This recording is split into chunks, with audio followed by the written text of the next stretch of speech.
Agent Saxon, I hope this won't take too long. I have a pending engagement. Mrs. Ramirez, the grieving widow, now in command of one of the most lucrative drug rings in the country. Don't believe everything you read, Agent. Did you have your husband murdered? Or did you do the dirty work yourself? How dare you? My husband was everything to me. I bet. Until you found out he was bringing in an extra $100 million a year, you wanted a bigger piece of the pie. I don't know anything about any drug ring, and I find it hard to believe that my husband could be a part of such a thing. You shouldn't go around making accusations like that without evidence to back it up. You want evidence. Picture of you and your husband Miguel privately meeting with Jorge Matos, one of the biggest drug traffickers in Mexico.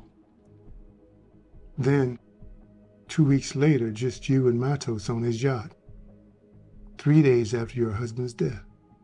Well, Jorge and I have been friends for years. He was kind enough to help me manage my husband's estate after his death.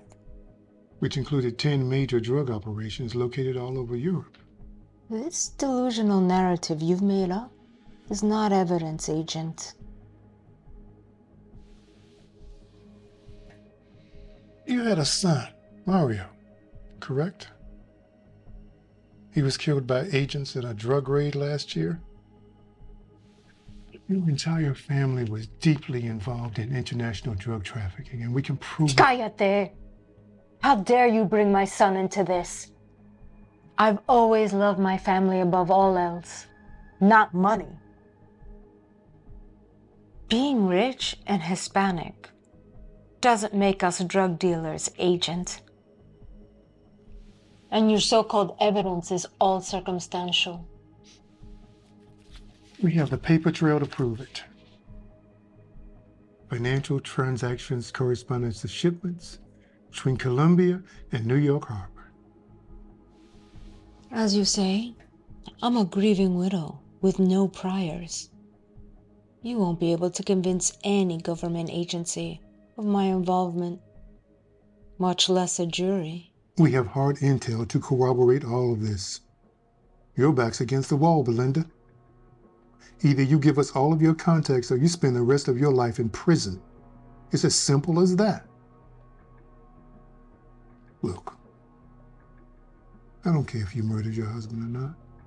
He was scum. He deserved what he got.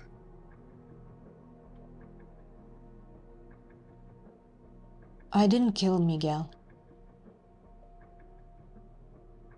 Jorge slit his throat.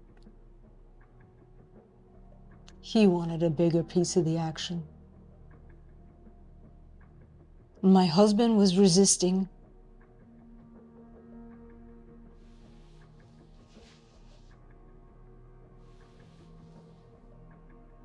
I had to make a choice. To become an equal partner in the business or lose everything. I know you think I'm a bad person. But when you're faced with losing your entire family, you do what you need to do to survive.